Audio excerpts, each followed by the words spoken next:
The billionaire visits his maid's humble house, and what he discovers makes him cry. Trenton Caldwell stood before the floor-to-ceiling glass of his 60th floor penthouse office, holding $8.1 billion in his silence. The city below was a mere grid of light and movement, existing only because his logistics empire allowed it to function. He did not look at the view. He looked at his own reflection, checking the knot of his silk tie. He adjusted a sapphire cufflink. He was 34, and he had never lost a negotiation because he never acknowledged the possibility of losing. Behind him, a smooth-running machine operated in total quiet. 3 administrative assistants moved with calculated precision, placing documents on his desk and retrieving them without making eye contact. A 4th assistant set down a crystal glass of freshly squeezed orange juice on a coaster that cost more than a minimum wage weekly salary. Trenton turned, picked up the glass, and walked to his desk. He sat in the hand-stitched leather chair that was molded to his posture. On the corner of his desk, amidst the sleek obsidian and steel desk set, sat an anomaly, a small, roughly hand-carved oak sparrow.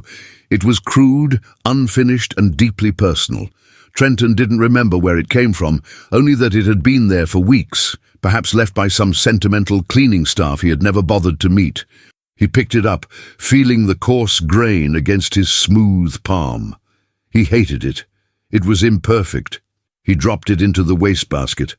"Garrett," Trenton said, not raising his voice. Garrett Thorne, his chief legal counsel and professional fixer, appeared instantly from the adjoining room. He was a man who lived in the shadow of Trenton's ambition. "The Oakhaven County acquisition," Trenton said, taking a sip of the juice. "Why is the deed not in my inbox?" Garrett cleared his throat, a sound that in this office was equivalent to a scream. "We have a holdout, Trenton. 1 parcel. Right in the center of the grid for the new automated hub. The owner refuses to sign." Trenton set the glass down. "Refuses?" He repeated the word as if it were a foreign language. "Increase the offer by 20%. We did. Then 50. They won't even respond to the calls now. Then go there. Take the hard copy. Take a notary. Take the check." Trenton looked back out the window. "I don't want to hear the word refuses again." He picked up a pen and signed a merger agreement that would dissolve 3 competing companies. He didn't look at the final number. Sienna Monroe polished the silver fixture of the master bath in the Caldwell penthouse. She worked in rhythm with the silence. Her light blue maid uniform was crisp, the white apron immaculate. She was 26, and her hands, rougher than they should be, moved with a precision that rivaled Trenton Caldwell's automation. She did not exist when he was present. She was shadow and service. When he entered a room, she became part of the furniture. When he left, she erased his presence, leaving only perfection. She finished the fixture and bent down to empty the wastebasket near the desk. Her hand stopped over the polished obsidian. She saw the oak sparrow resting on top of a discarded memo. Her fingers brushed against the raw wood. She looked up, checking the mirror, making sure she was alone. Sienna picked up the sparrow. It was heavy, comforting. She rubbed the small indentation where the wing was meant to be. This was the mate. She knew the carver's style. She pulled the first oak sparrow, the one she had carefully salvaged 2 weeks prior from a dusting bin, from her apron pocket. She pressed the 2 carved birds together in her palm, perfect mates. She placed the second sparrow back in her pocket, the weight pressing against her thigh as she continued to work. She emptied the wastebasket, erasing the evidence that Trenton Caldwell had ever discarded something so small. She moved from the desk, dusting the sculpture that sat nearby, reflecting her quiet, steady face. When her shift ended, she changed into her street clothes, her fingers brushing the oak birds one last time before leaving the sterile environment of the glass tower. She walked 3 blocks to the subway, descending into the noise and heat, another invisible face among thousands. Garrett Thorne stood on the edge of a gravel road, looking at the coordinates on his tablet. Caldwell Logistics did not make mistakes, yet this felt like a massive rural error. According to the satellite data, the automated hub's primary access point was located right where a rustic clay and stone countryside house stood. The house was poor. The mud walls were cracked, revealing the raw earth beneath. The traditional tiled roof was patched with modern tin. It was a scar on the land Trenton intended to perfect. Garrett straightened his jacket and walked toward the door. An elderly black man, Elias Monroe, sat on a simple white wooden chair under the shade of a skeletal tree, whittling a piece of wood. He didn't look up as the lawyer approached.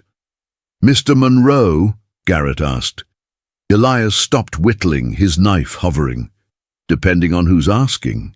"I represent Caldwell Logistics. We sent you several offers regarding this property." Elias looked at the wood. "I got them. We are prepared to double the last offer." "It is more money than you could make in 5 lifetimes, sir. All you have to do is sign." Garrett held out the digital tablet. Elias resumed whittling. A curl of oak fell to the dusty ground. "My granddaughter lives here. Her mother lived here. Her mother before that. This isn't a negotiation, son. It's my life." "Mr. Caldwell wants this property," Garrett said, his tone sharpening. Elias looked up, his eyes milky but steady. "And I want to finish whittling this sparrow before the sun goes down."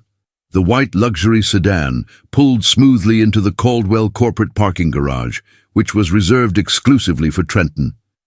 He did not drive himself often, but today required a direct approach. The failure of Garrett Thorne was not acceptable. Garrett was waiting by the elevator, his face pale.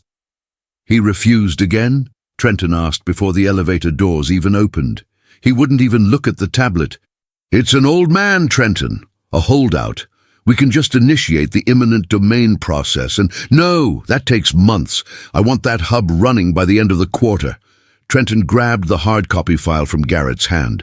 "Where are the coordinates?" "Oak Haven County. It's almost 2 hours out." Trenton looked at his watch. "Reschedule the afternoon briefings. I'm going myself." "You?" Garrett's voice cracked. "Trenton, this is below you. Let me handle it. I'll bring the sheriff." "You've spent 3 weeks handling it. I'll handle it in 10 minutes. Trenton walked past him to the driver's side of the luxury sedan. He had already dismissed Garrett from his mind. Sienna unlocked the front door of the rustic house. The dusty smell of home, old wood, dried herbs and earth enveloped her, a sharp contrast to the antiseptic ozone of the penthouse. "Grandpa!" she called out. Elias was sitting in the same chair under the tree, but he was holding the finished carving. He looked tired. "The lawyer came back," Elias said. Sienna dropped her bag and knelt beside him. "The same one?" "No, a nervous one. Offered more money. He said the big man himself might come." Elias ran his thumb over the new carving. It was a hawk, sharp and aggressive. "We don't need his money, Grandpa." "He doesn't know that. Men like that, they think everything is for sale." Sienna looked at the clay walls of their home. It was old, but it was theirs. It was the only place she was truly visible. "Let him come," she said softly. The white luxury sedan was entirely out of place on the dirt road leading into Oak Haven. Dust coated the immaculate paint. The suspension, tuned for city asphalt, groaned against the ruts. Trenton's hands gripped the leather steering wheel, tighter than necessary. He felt the coarse grain, which reminded him unpleasantly of the crude carving he had thrown away. The GPS coordinates announced he had arrived. He stopped the car. He looked at the house. It was worse than the photos. A clay hovel with a tin roof, a monument to failure. Trenton checked his tie in the rearview mirror. He took the legal file from the passenger seat. He stepped out of the air-conditioned cabin into the dry, overpowering heat of the countryside. He walked toward the elderly man sitting under the tree. Elias Monroe stopped whittling. He looked at Trenton Caldwell. "You're the big man," Elias stated. Not a question. "I am the owner of Caldwell Logistics," Trenton said, his voice smooth and commanding. He didn't offer a handshake. "And I am here to personally deliver an offer that will change your life, Mr. Monroe." The front door of the rustic house creaked open. "We don't want your offer," a woman's voice said from the shadows. Sienna Monroe stepped into the bright sunlight, still wearing the crisp white blouse of her street clothes, but her posture was no longer invisible. She stood beside her grandfather, her hands pressed together. Trenton Caldwell froze. The direct, aggressive speech he had prepared died in his throat. He stared at the woman he had never truly looked at, the one who polished his fixtures and erased his existence. "Sienna," he said, the name unfamiliar on his tongue. The midday sun struck the Oakhaven dirt with a brilliant, unforgiving light, casting sharp, natural shadows across the yard. The heat radiated from the cracked, dry earth, bleaching the sparse, rural vegetation that clung to the hills in the background. In the center of this desolation sat the modern luxury white sedan, its pristine aerodynamic curves and gleaming paint creating a violent, jarring contrast against the rough textures of the countryside. Dust had already begun to settle on its hood, dulling the engineered perfection of the machine. Trenton Caldwell did not move. His hands remained at his sides. He stared at the woman standing before the rustic clay and stone house. The mud walls behind her were heavily cracked, revealing the wooden beams that struggled to hold up the old, traditional tiled roof. It was a structure built on survival, entirely devoid of the capital flow that dictated Trenton's reality. He recognized her instantly. It was the silence that gave her away. It was the exact same immovable, absolute silence she carried into his 60th floor penthouse every morning. Elias Monroe slowly pushed himself up from his chair. He did not look at the billionaire. He gathered his whittling knife and a fresh block of wood. "Sun's getting heavy," the old man murmured, his voice dry as the hills. He turned and walked into the shadowed interior of the modest house, the screen door slapping shut behind him with a hollow crack that echoed across the empty yard. Trenton was left standing in the dust. He looked down at his polished black leather dress shoes. A fine layer of yellow dirt was already clinging to the immaculate leather. He looked back up. Sienna was gone. She had followed her grandfather inside. He walked forward, his stride measured and deliberate, refusing to let the uneven, dusty rural ground alter his posture. He approached the simple white wooden chair Elias had vacated. Trenton sat down. He was a handsome black man in his early 30s, his dark skin flawless, his short hair and well-groomed beard edged with razor precision. He wore an elegant navy blue tailored suit, a pristine white dress shirt, and a colorful patterned tie tucked perfectly beneath a silk pocket square. He crossed his legs. He rested his hands together in his lap, interlocking his fingers. He leaned back slightly, his posture projecting the confident, relaxed aura of a man who owned the earth beneath him, even if the deed did not yet reflect it. He waited. He was accustomed to waiting only when it served to intimidate the other party. The screen door opened. Sienna stepped out into the bright daytime light. She had changed. She no longer wore her street clothes. She was dressed in her classic light blue Maid dress, the fabric crisp and perfectly pressed, the white collar buttoned to the throat, a spotless white apron tied securely around her waist. Her dark brown hair was pulled back and tied in a neat, flawless bun. The uniform was a deliberate boundary. It was the architecture of their relationship, constructed right here in the dust. In her hands, she held a small, tarnished silver tray. Resting on the center of the tray was a heavy crystal glass filled with fresh, bright orange juice. Ice clinked softly against the rim. She walked toward him, her steps silent on the packed earth. She stopped in the foreground just to his left. She stood respectfully, holding the tray out toward him. Her dark skin caught the warm daylight. Her expression was entirely gentle, entirely humble. She looked slightly downward, refusing to meet his eyes directly, a soft, respectful smile resting on her lips. "Your juice, Mr. Caldwell," she said. Her tone was exact. It was the precise frequency she used in the penthouse. Trenton stared at the glass. He looked at the cracked mud walls of her home, then at the $150,000 vehicle parked beside it, and finally back to the maid, serving him in the middle of nowhere. The dissonance was absolute. He unclasped his hands and took the glass. The crystal was heavy and cold. "You clean my floors," Trenton said, his voice flat, devoid of a question. "Yes, sir," Sienna replied softly. "You make $22 an hour." "24, sir, after the annual adjustment." She kept her eyes directed at the dust near his polished shoes. Trenton took a slow sip of the juice. It was perfect. "I am going to build a fully automated 4 million square foot shipping hub on this exact coordinate, Sienna. It will process 2 million packages a day. It requires direct access to the interstate. Your grandfather's property sits precisely on the central loading artery." He set the glass down on the edge of the tray she still held. "I am offering $3 million for this clay house." Sienna did not flinch. Her hands, holding the tray, did not waver by a single millimeter. Deep inside the right pocket of her crisp white apron, the heavy, hand-carved oak sparrow pressed against her thigh. She focused on the weight of the wood through the fabric. "The property is not for sale, Mr. Caldwell," she said, her voice maintaining its gentle service industry cadence. Trenton let out a short, quiet breath. He looked out at the dry hills. "You understand that $3 million removes you from this dust. It removes you from my penthouse. You would never have to wear that apron again."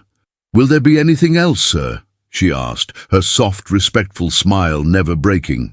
Trenton looked at her face. He searched for the calculation, the greed, the hesitation. There was nothing. Just the quiet, immovable surface of a woman doing her job. "I don't leave things unfinished," Trenton said, uncrossing his legs and standing up. He buttoned his suit jacket. "Tell your grandfather the offer expires on Friday." He turned and walked to the white sedan. He got in, the heavy door sealing him inside a soundproof, climate-controlled vault. He started the engine. Sienna stood in the yard, holding the silver tray, watching as the vehicle turned around and drove away. A massive cloud of dust rising behind it, slowly settling over the dry earth and the cracked roof of her home. She reached into her apron pocket and ran her thumb over the rough, unfinished wing of the oak sparrow.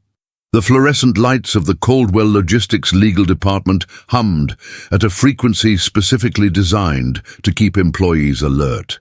Garrett Thorne sat at the head of a long, polished mahogany table, surrounded by stacks of municipal zoning codes and property tax histories. Trenton stood by the window, looking out at the city grid. "Oakhaven County is desperate for infrastructure revenue," Garrett said, sliding a thick folder across the table.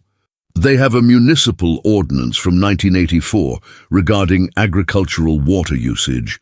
It was never enforced. If we push the county commissioner, they can reclassify the Monroe parcel as non-compliant. The fines would compound daily." "Do it," Trenton said to the glass. "It will cut off their primary reservoir access, Trenton. They won't have running water." "I said do it." Trenton turned around. "I want the access road reclassified as a commercial construction zone. I want the county to pull their maintenance, buy the debt of the local supply stores. If they want to live in the dirt, let them feel exactly what the dirt costs." The tap in the modest clay and stone house sputtered, coughed a spray of brown rust, and went completely dry. Elias stood at the sink, his hands resting on the worn porcelain.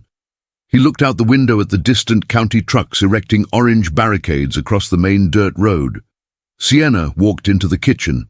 She wore a faded grey t-shirt and heavy denim jeans. She saw the dry tap.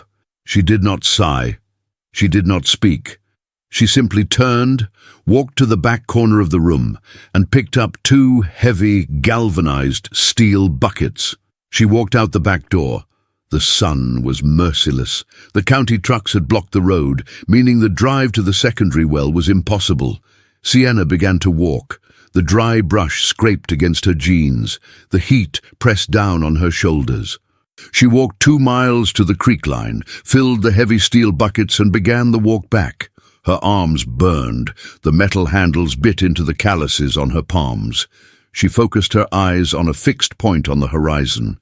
She regulated her breathing, in, out, step, step.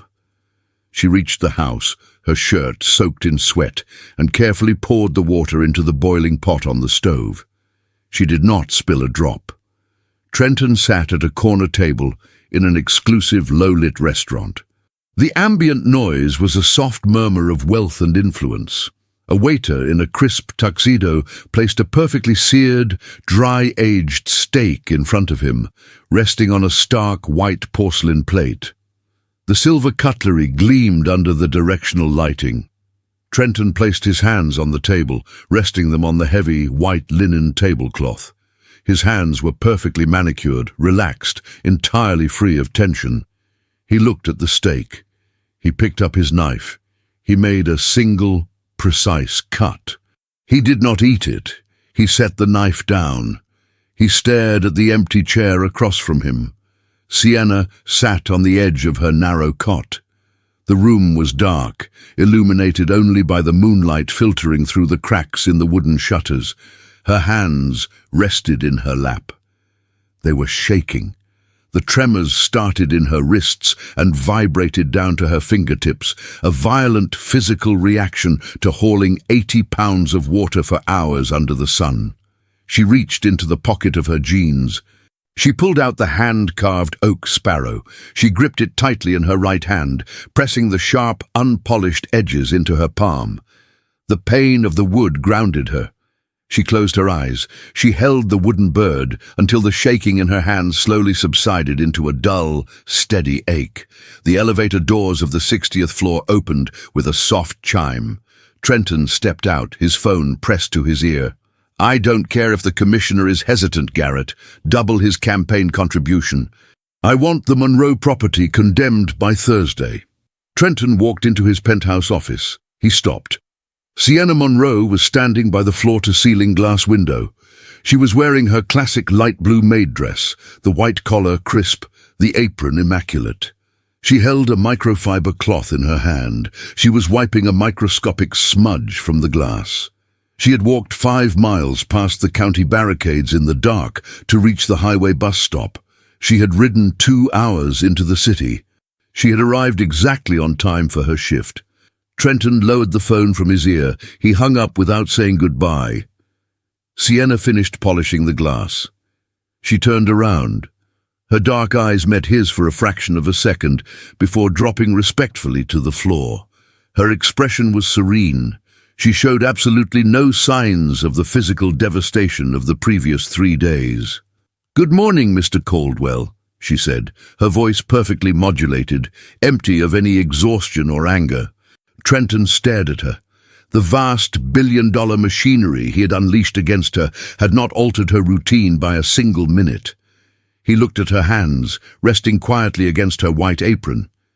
He did not see the blisters. He saw only a terrifying, impenetrable resilience.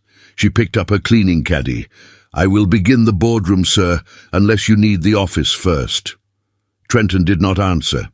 He watched her walk silently past him, a ghost in his machine, entirely immune to the gravity of his wealth. Trenton Caldwell stood at the head of the glass-walled conference room on the 60th floor. Spread across the massive granite table were topographical maps of Oak Haven County, stamped with the red seals of municipal authorities. Garrett Thorne sat to his left, sliding a heavy final document across the polished stone. It was a formal order of condemnation. Trenton picked up a solid tungsten pen. He did not read the paragraphs of legal precedent. He pressed the metal tip to the paper and signed his name with hard, sharp strokes. The ink bled slightly into the thick paper. He handed the document back to Garrett. "The sheriff executes the eviction at dawn on Friday," Trenton said. "Bring the bulldozers directly behind the cruisers. Once the roof is down, the property classification shifts permanently to industrial salvage. They won't have the capital to file an injunction before the concrete is poured." Sienna Monroe stood in the industrial laundry room hidden behind the kitchen of the Caldwell penthouse. The air was thick with heat and the chemical smell of bleach.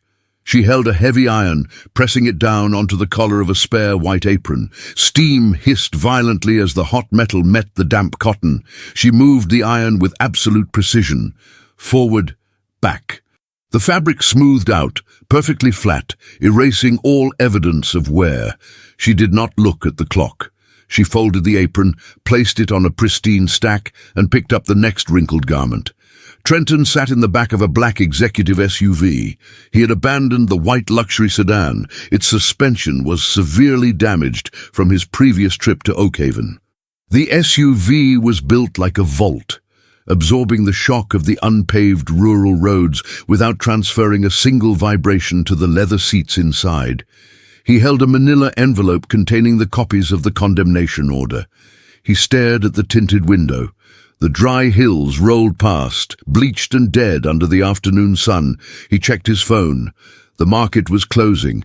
His net worth had increased by $14 million since breakfast. He locked the screen and placed the phone face down on the seat. The SUV turned onto the dirt road leading to the Monroe property. The orange barricades erected by the county had been shoved aside by the vehicle's heavy steel grille. Trenton told the driver to wait at the edge of the property line. He stepped out into the crushing heat. The yard was empty. The simple white wooden chair sat vacant beneath the skeletal tree. The house looked even more fragile than before. The cracked mud walls seemed to lean slightly, the traditional tiled roof sagging under the weight of decades of gravity and neglect. Trenton did not pause in the yard. He walked directly to the front porch. His heavy dress shoes crushed the dry grass. He did not knock. He wrapped his hand around the rusted iron handle of the screen door and pulled it open. The hinges screamed. He pushed the heavy inner wooden door open with his shoulder and stepped across the threshold. The interior of the house was a sudden, jarring shift in temperature and light. It was dark, the air cooled by the thick earthen walls, smelling of dried sage, old wood ash and dust. The floorboards creaked under his weight. Elias Monroe sat at a small, scarred wooden kitchen table. He was repairing a heavy canvas strap with a thick needle and twine. He did not stop his work when the door hit the wall. He did not look up. Trenton walked to the table. He dropped the heavy manila envelope onto the wood. The slap of the paper echoed in the quiet room. "The county has condemned the structure," Trenton said. His voice filled the small space, loud and absolute. "The sheriff will be here on Friday morning to remove you. The demolition begins 10 minutes after you are off the property. You have 48 hours to pack whatever you think is worth saving." Elias pulled the thick twine through the canvas. It made a rough, scraping sound. "You're standing on my floor, Mr. Caldwell." Trenton paced away from the table. He looked at the kitchen. A cast-iron pot sat on a cold stove. The sink was dry. The shelves held chipped ceramic plates and jars of preserved vegetables. "You brought this on yourself," Trenton said, gesturing to the room. "I offered you an exit. I offered you wealth. You chose to sit in the dirt. Now I am taking the dirt." He walked toward the narrow hallway leading to the back of the house. He wanted to see the entirety of the ruin he was erasing. He wanted to map the poverty. "Don't go back there," Elias said. The needle stopped. Trenton ignored him. He pushed past a faded curtain hanging in the hallway and stopped in front of a closed wooden door.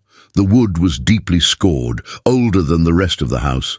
He turned the brass knob and pushed the door open. The back room was entirely different from the rest of the house. It was spotless. The dust that coated the front rooms was absent here. The wooden floorboards were polished to a dull shine. The afternoon sun filtered through a small, clean window, casting a warm, rectangular beam of light across the center of the space. In the corner sat a heavy medical bed, its metal rails lowered. Beside it stood an empty green medical oxygen cylinder. The blankets on the bed were folded with severe military precision. Trenton stepped into the room.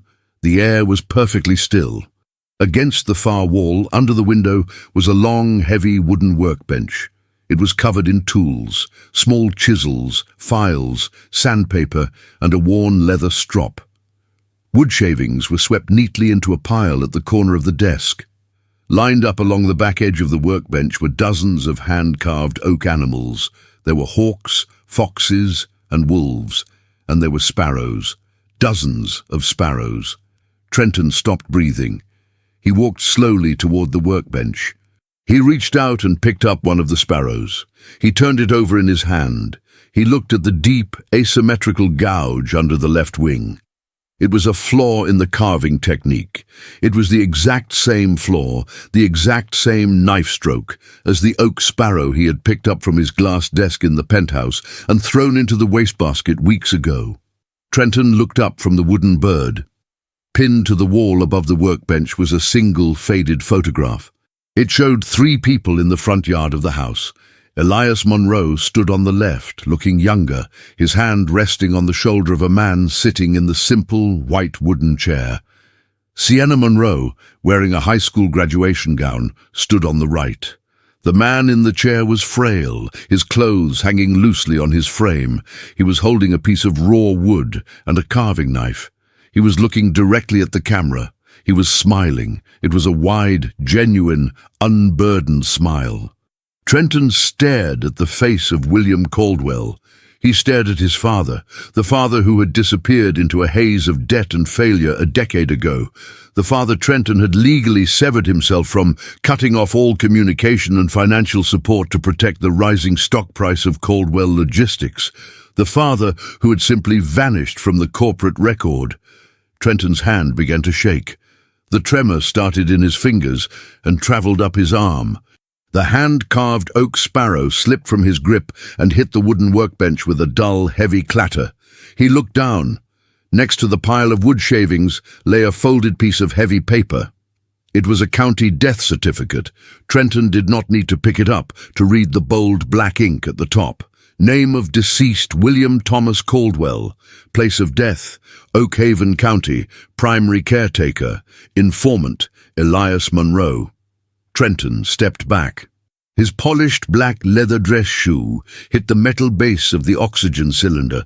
It rang out, a hollow metallic sound in the quiet room. He looked at the bed.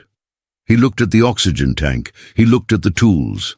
His billion-dollar empire had spent 3 weeks trying to crush this property. He had starved the waterline. He had bought the debt. He had signed the condemnation. He had just ordered bulldozers to destroy the only place in the world where his father had found peace. A shadow moved in the doorway. Sienna Monroe stood there. She was wearing her faded grey t-shirt and heavy denim jeans. She held a galvanized steel bucket in her left hand. Her hands were raw, covered in fresh red blisters from the miles she had walked to carry water. She looked at Trenton. She looked at the photograph on the wall. She looked at the oak sparrow resting on the workbench. Trenton turned to her. His pristine, tailored suit suddenly felt like a cage. The rigid structure of his posture collapsed. His shoulders dropped. He opened his mouth to speak, to demand an explanation, to issue an order, to leverage his authority. No sound came out. He sat in the chair every morning, Sienna said. Her voice was quiet, completely void of malice. It was the factual statement of a historian. He liked the sun on his face. He said it was the first time he had ever been warm. Trenton looked at her raw, blistered hands. He thought of the heavy steel bucket. He thought of the waterline he had ordered shut off. He thought of the sparrow on his desk, the one she must have placed there, the piece of his father she had quietly carried into his glass tower, only to watch him throw it away. "Why didn't you tell me?" Trenton whispered. The acoustics of the room stripped the power from his voice. It sounded small. Sienna set the steel bucket down on the floorboards. She reached into the pocket of her jeans and pulled out the mate to the sparrow. She placed it gently on the edge of the medical bed. "You didn't ask, Mr. Caldwell," she said. The heavy door of the black executive SUV slammed shut, sealing Trenton Caldwell inside the soundproof cabin. He did not sit back against the leather. He leaned forward, his elbows resting on his knees, staring at the floor mats. The engine started, a deep, silent vibration. "Drive," Trenton said. He pulled his phone from his pocket. He bypassed his assistants and dialed Garrett Thorne's direct line.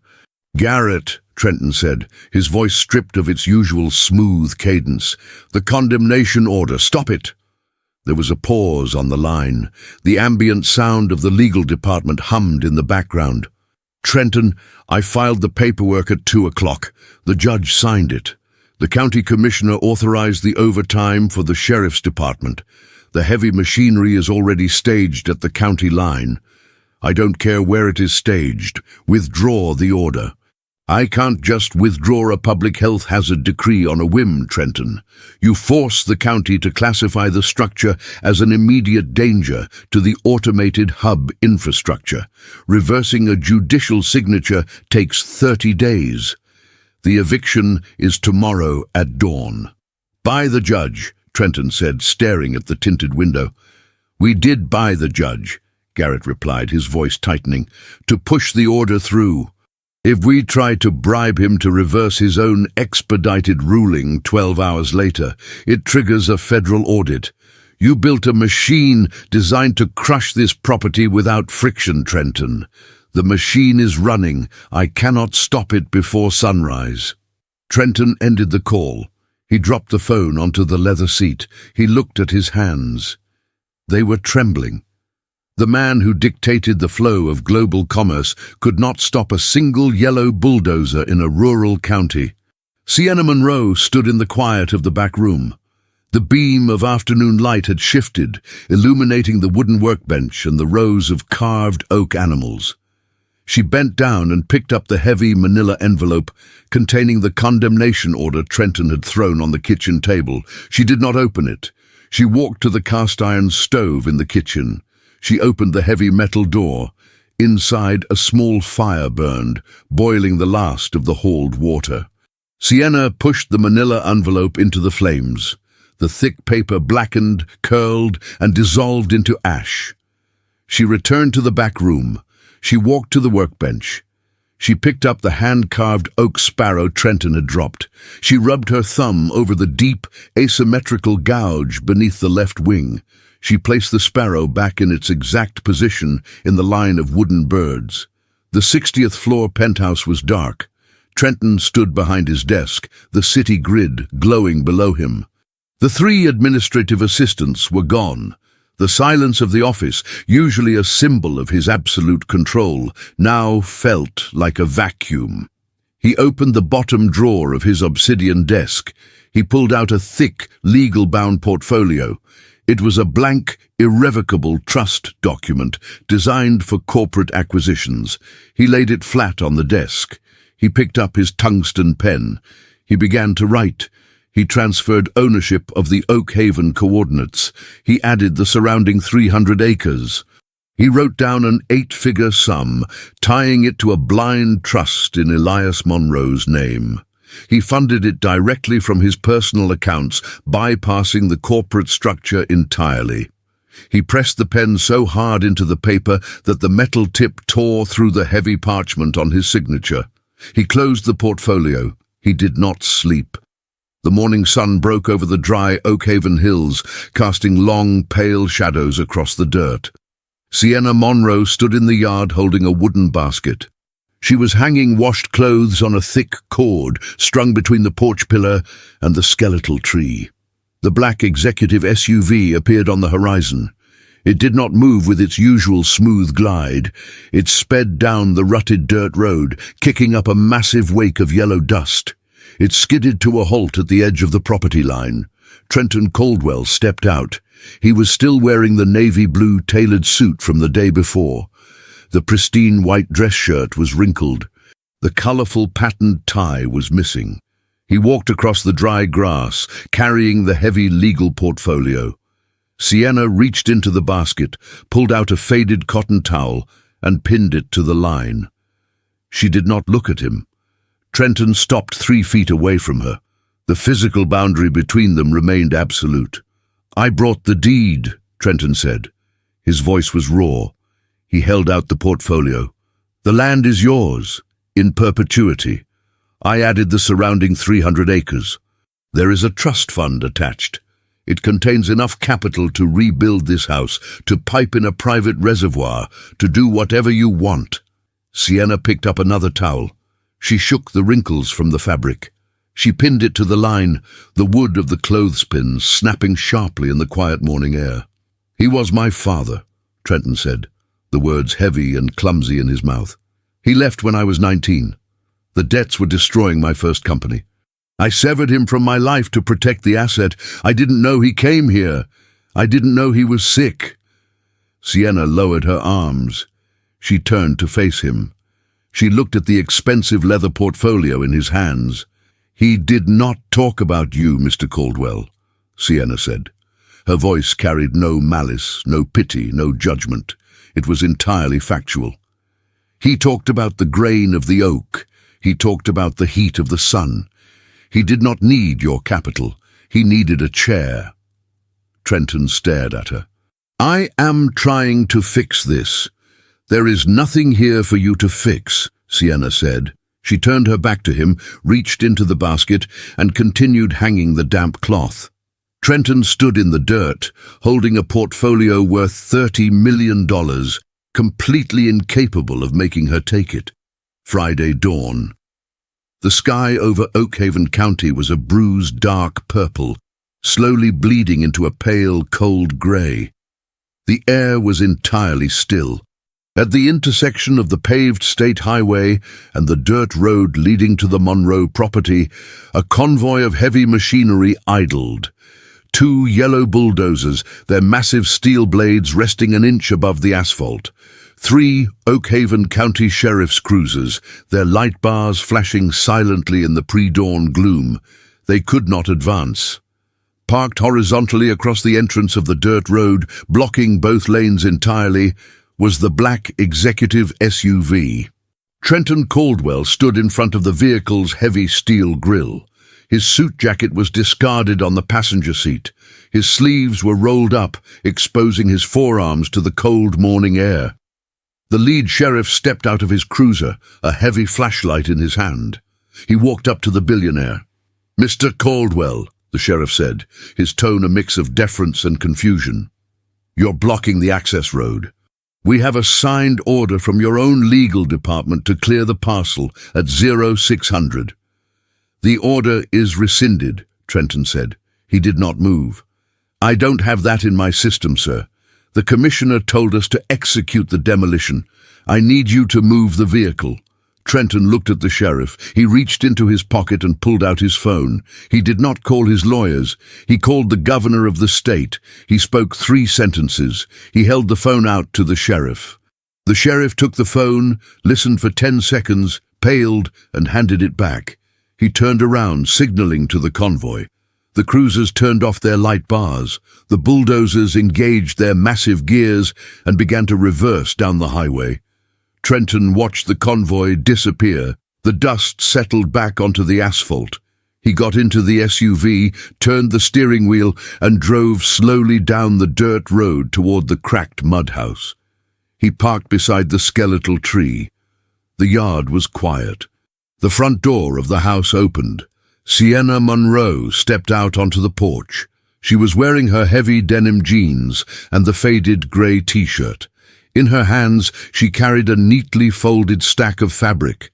She walked down the wooden steps. She walked across the dry, uneven ground. She approached the black SUV. Trenton stepped out of the vehicle. He looked at her. He waited for the profound moment of connection.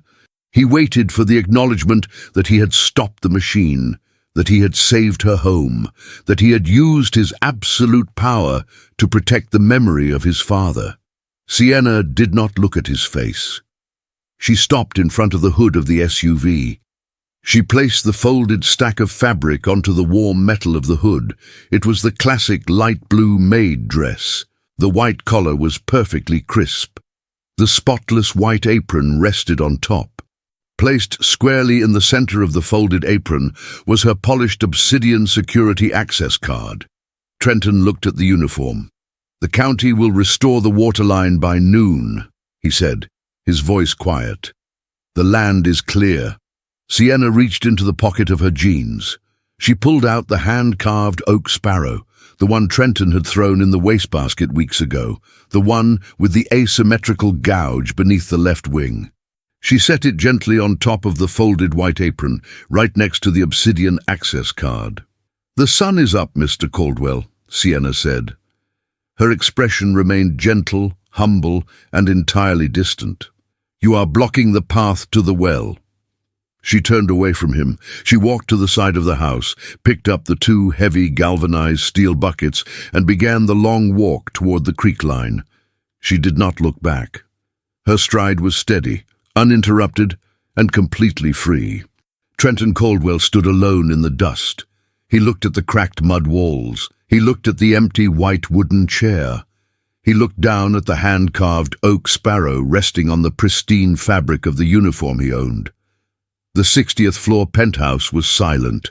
The city below moved in its frantic, endless grid, entirely dependent on the logistics empire that spanned the globe. Trenton sat in his hand-stitched leather chair. His posture was rigid. The desk in front of him was clear of all paperwork, all contracts, all evidence of his $8.1 billion net worth. Resting in the center of the sleek, cold obsidian desk was the crude, unfinished oak sparrow. Trenton placed his flawless, manicured hands on the edge of the desk. He stared at the wooden bird. He did not touch it. He sat in the center of his glass tower, surrounded by everything he had ever built, possessing nothing he could ever keep.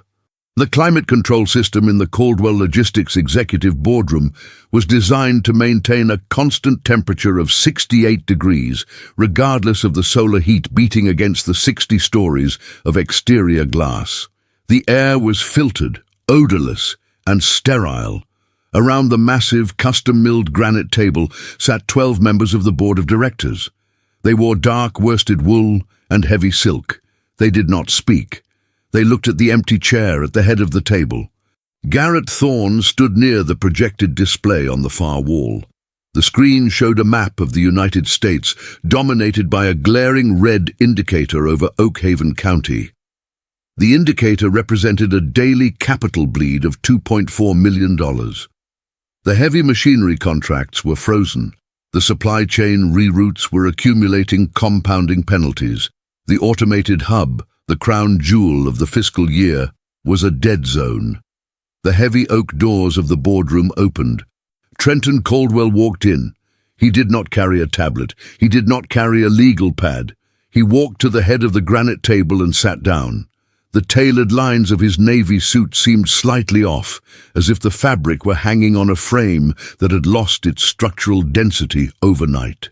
His collar was perfectly white, but the knot of his tie was loosened by a fraction of an inch, a microscopic deviation that, in this room, registered as a seismic event. He placed his hands flat on the cold stone of the table. He did not look at the projected map. He looked at the empty space between his fingers. "The Oak Haven site is terminated," Trenton said. His voice lacked the hard, resonant acoustic strike that usually commanded the room. It was flat. "Initiate the contingency survey for the secondary coordinates in the Northern Valley." A murmur rippled through the 12 board members. Garrett Thorne did not move from the screen. He pulled a thick-bound dossier from the podium. "Trenton," Garrett said, his tone devoid of the deference he had carried for 5 years. "The Northern Valley coordinates require blasting through solid limestone. The geological survey estimates a 4-year delay. The Oak Haven site is flat dirt. We have the municipal clearances. We have the eminent domain structure in place.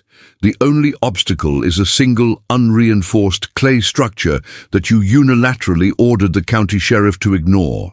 "The site is terminated," Trenton repeated. An older board member at the far end of the table leaned forward. "You wired $30 million of personal capital into a blind trust registered to an Elias Monroe 48 hours ago. You then halted a legal demolition that this board authorized. Our shareholders are watching the primary logistics artery of this company stall because you are protecting a shack in the dust. You have a fiduciary duty to this table, Trenton." Trenton looked up. He looked at the faces of the men and women who only existed in his orbit because he generated wealth.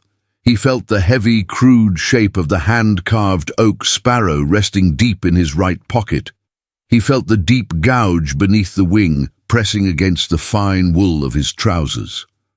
My duty, Trenton said, standing up slowly, is to ensure this company does not build its foundation over a grave.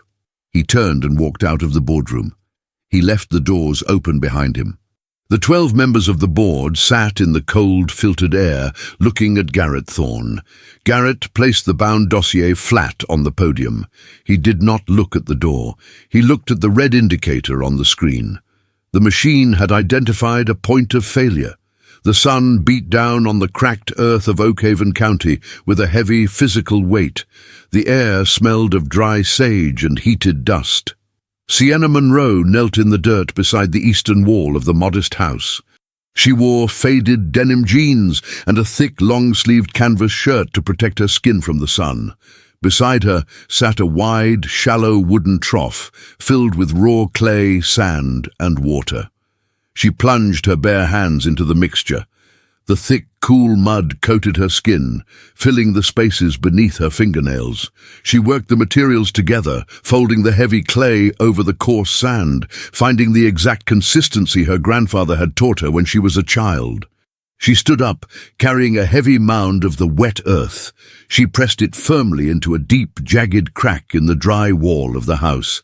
She used the heel of her hand to smooth the edges, blending the fresh, dark mud into the sun-bleached clay of the existing structure. The physical labor was absolute. It required total concentration. There was no space in her mind for the 60-story glass tower. There was no space for the $30 million trust fund sitting untouched in a county bank. There was only the weight of the earth, the heat of the sun, and the structural integrity of the wall. Elias Monroe sat in the simple white wooden chair under the skeletal tree. The tree offered sparse shade, casting thin, sharp lines across his face. He held a block of raw cedar and a curved carving knife. He watched his granddaughter work the mud. "The water pressure is stronger today," Elias said, his voice dry. Sienna did not turn around. She scraped excess clay from the wall with the edge of a wooden trowel. "The county flushed the main valve." "They don't flush the main valve unless someone with a heavy footprint steps on their necks," Elias said. He carved a long, smooth strip of cedar from the block. The wood curled and fell to the dust. "The billionaire stopped the machines. He gave you the water." Sienna dipped her hands into the trough, washing the heavy mud from her palms. The water turned a thick, opaque brown. "He did not give us the water, Grandpa," Sienna said, her voice steady, carrying the rhythm of her labor. "He stopped stealing it." She picked up the trowel and moved to the next fracture in the wall. The white luxury sedan did not exist. The tailored suits did not exist. The only reality was the mud hardening in the sun, binding the stones together, securing the foundation of her inheritance. Trenton sat in his penthouse office. The lights were off. The only illumination came from the vast electric grid of the city, sprawling beyond the floor-to-ceiling glass. His phone rang. The screen displayed the private number of his lead investment banker. Trenton watched it ring. He did not reach for it. The phone went silent. 10 seconds later, the private line on his desk began to flash.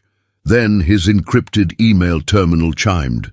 The isolation he had meticulously constructed through wealth was turning into a quarantine. He opened the center drawer of his desk.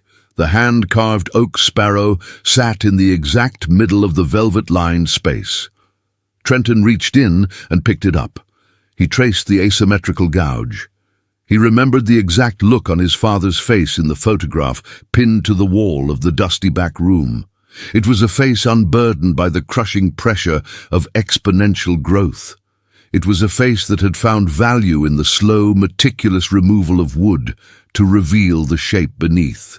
Trenton squeezed the wooden bird until the sharp edges bit into his palm.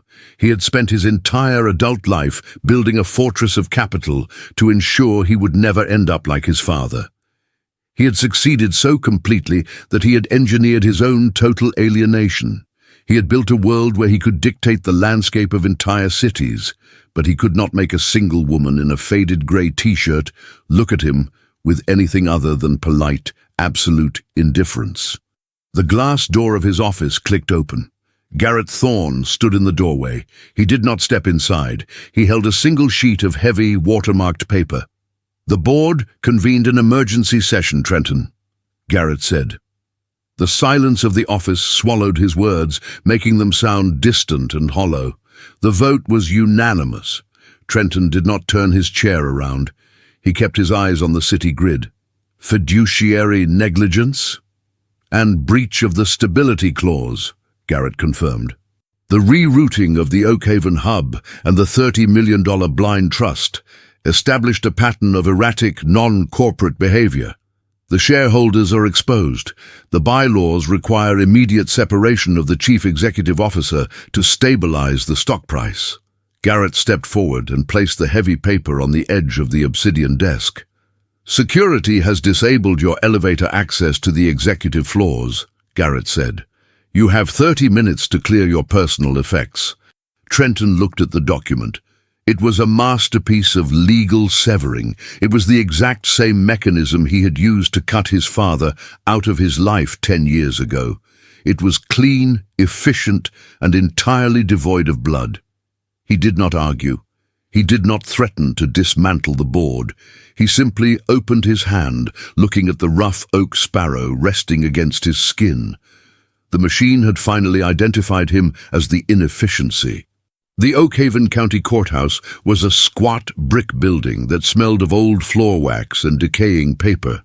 The fluorescent lights overhead buzzed with a low, inconsistent frequency. Sienna Monroe stood at the wooden counter of the property registrar's office. She wore a clean, pressed white blouse and dark trousers. Her hair was tied back in its flawless, neat bun. She held a thick, yellowed envelope in her hands. Rebecca Lang, the county clerk, pushed her thick glasses up the bridge of her nose and looked at the documents spread across the counter. She cross-referenced the names against a glowing, outdated computer terminal. "Miss Monroe," Rebecca said, tapping a blunt fingernail against the paper. "There is a massive trust fund attached to this parcel right now. The escrow account holds more capital than the entire municipal budget of this county. If you execute this specific historical preservation deed, you are permanently severing the land from that trust. You forfeit the $30 million. It reverts back to the originator." Sienna looked at the deed. It was printed on standard municipal paper. It outlined the structural history of the Clay House, the age of the foundation, and the continuous lineage of the Monroe family occupation. Once signed and filed, the land could never be zoned for commercial infrastructure. It could never be bought by a logistics empire. It would belong to the dirt, and to her forever. "Where do I sign, Mrs. Lang?" Sienna asked. Rebecca slid a black pen across the counter, right at the bottom, by the red seal. Sienna picked up the pen. Her hand was steady. She did not hesitate. She pressed the ink into the paper, writing her name with clear, deliberate strokes. She did not feel the loss of $30 million. She felt the heavy, quiet weight of the cracked mud walls anchoring her to the earth. She felt the cool shade of the skeletal tree. She pushed the paper back across the counter. Rebecca stamped the document with a heavy iron seal. The loud, metallic clack echoed in the empty hallway of the courthouse. "It's filed," Rebecca said, sliding a copy into the yellowed envelope and handing it back. "The land is yours. Nobody can run a bulldozer over it now." Sienna took the envelope. "Thank you." She walked out of the courthouse and stepped into the bright, unyielding daylight. The heat wrapped around her shoulders. She began the long walk back to the property. Her stride was even, rhythmic, and unbroken. Trenton Caldwell stood in the underground parking garage of the glass tower. The white luxury sedan was parked in his reserved space, its paint gleaming under the harsh artificial lights, the suspension completely repaired. He was wearing his navy blue tailored suit, but he carried no briefcase. He carried no phone. He carried no legal portfolios. Two silent security guards in dark suits stood 10 feet away, watching him with blank expressions. They were the same men who had enforced his will for years. Now, They were enforcing the boundary between him and the empire he had built. Trenton opened the door of the sedan. He sat in the driver's seat. He closed the heavy door, sealing himself inside the soundproof cabin. He pressed the ignition. The engine hummed. He drove out of the garage, merging into the heavy, chaotic traffic of the city grid. He drove without a destination. The GPS screen on the dashboard remained blank. The buildings towered over him, walls of glass and steel reflecting the afternoon sun, casting deep, sharp shadows across the asphalt. He drove for hours. The city eventually gave way to the suburbs, and the suburbs bled into the highway. He did not turn toward Oak Haven County. The geography of that space was permanently closed to him. He had tried to buy his way into its history, and the transaction had been denied. He pulled the vehicle into an empty paved overlook on the edge of the state line. The sun was beginning to set, burning the horizon into a deep, bruised orange. Trenton turned off the engine. The silence in the cabin was total. He reached into his pocket and pulled out the hand-carved oak sparrow. He set it on the polished dashboard, right above the steering wheel. The rough, unvarnished wood sat in stark contrast to the engineered perfection of the vehicle's interior. He looked at the deep gouge beneath the wing. He finally understood the flaw. It wasn't a mistake made by a careless hand.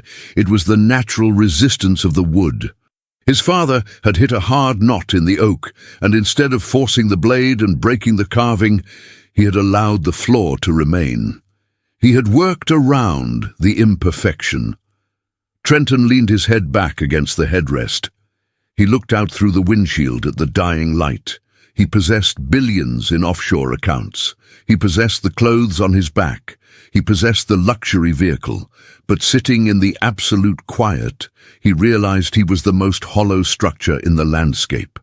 He had spent his life polishing the glass, and now there was nothing behind it. The evening air over the Monroe property cooled quickly as the sun dipped behind the dry hills. The sky transitioned from vibrant orange to a deep, dark blue. The stars began to pierce the rural darkness, sharp and clear without the interference of city lights. Sienna Monroe sat on the front porch of the rustic house. The old wooden floorboards creaked softly as she shifted her weight. She was wearing her faded grey t-shirt and heavy denim jeans. Her raw, blistered hands rested quietly in her lap, the skin slowly healing. The eastern wall of the house was smooth and solid, the fresh clay drying perfectly into the old fractures. The tap in the kitchen held steady pressure. The heavy, galvanized steel bucket sat empty by the back door. The white wooden chair under the skeletal tree was vacant. Elias had gone to sleep hours ago, the quiet, steady rhythm of his breathing echoing faintly through the open screen door. Sienna reached into her pocket.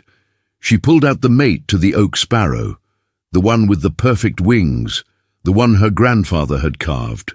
She held it in her palm, feeling the smooth, finished grain of the wood. She did not think of the glass tower. She did not think of the polished obsidian desk or the $30 million she had permanently erased with a single signature. She did not think of the man in the tailored suit who had tried to consume her world. He was simply a storm that had passed over the hills, kicking up dust before moving on. She looked out at the empty dirt road. The barricades were gone. The heavy machinery was gone. The silence of the countryside was deep, natural, and entirely unbroken.